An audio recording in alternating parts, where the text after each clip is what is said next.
Moving on now, the second before the last story, let's talk about the EA and the Premier League. The EA Premier League is back. I remember the last one was in 2022. I enjoyed it so much, and it was disappointing not to see it in 2023 and 2024. But now 24-25 season has been announced, and everyone is excited about that. Yes, so I think the periods that were missed was during the periods of the divorce between EA and FIFA. Yeah. So I think they, FIFA. I think they have finally gotten over that now, and they're deciding to move on. So I did watch that too, and I remember we always talking about it because it was during the international break of football. So you know, I'm excited that it is back. And you know, it's broken into different categories, same thing as they've always done. The Premiership teams, you online registration, you play online qualifiers for a sport at the club playoffs. So obviously you must have that what's it called, the FUT account. It's not like what we do in Africa where it is kickoff.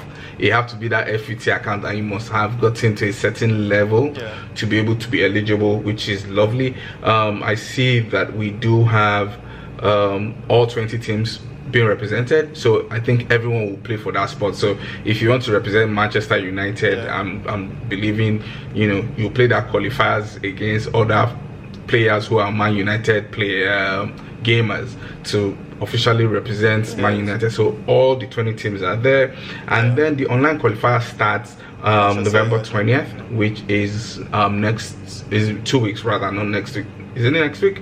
Okay, next week. So so November 20th, 21st, and then the second qualifier is 27th and 28th of November, and then the third one is 18th and 19th of December. And then the actual action starts in 2025, the 1st and the 2nd of March. And for the whole month, it will be back-to-back actions with the grand finale on the 23rd of March. All right, thank you so much, Ife. Of course, $100,000 is the prize pool, and there's also a chance for the players to also fight for a chance in the E-Champions League and the FC Pro World Championships qualification. So there's a lot at stake beyond the money, which is good money, by the way, $100,000. And I remember this, well, it was not this particular one, but the FIFA tournament. Then when EFC and FIFA were still running the FIFA property, was what announced Al Dosari, who is now the big boy team owner out there in Saudi Arabia with Team Falcons. On a final note, and this is away from core esports, it is the Korean Esports Federation, or Korean Esports Association, actually, KeSPA, who are organizing the Global Esports Forum, and this is good to see. The only question is the impact of this on the global, as the name goes. Will it end up being just an impact within the Korean economy, or there's something that this will spill over to impact and affect other parts of the globe? Because this is a global. Between you and Aisha, I think it is just for the Korean people. As much as they've invited other speakers from Africa, from Europe to be there, I think they are also just preparing for 2025 and what's next. So if you look at the program, you see them talking about Olympic movement in Asia. Yeah, so they, as a country, are preparing for that Olympic esports games. They're talking about AI. You do have, Ji-won, who I believe is from Korea. She's already an esports manager at the IOC. So she is properly positioned.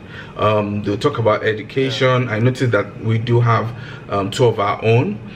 You do have Flip, who is the president of Namibia Esports, and you have KeSPA also, who leads the Esports Association of Ghana. They are just giving insights on how Africa is. So in my own opinion, as much as yes, they're inviting others, I know someone from British Esports is there, it's more of a one-way traffic. So they are absorbing information and putting their house in order, which I believe, Africa needs to actually do. basically, and not just, you know, carry our regalia and be happy to be speaking elsewhere. We also need to put our house in order, especially because there's the OEG coming, which I still think we're distant miles from even having a conversation talking about, even before we even say we're ready. So it's a nice initiative, but you know, kudos to them for absorbing information.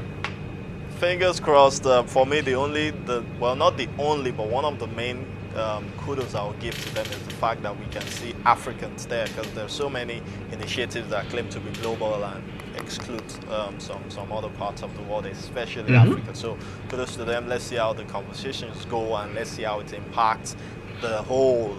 And that's always for me the big picture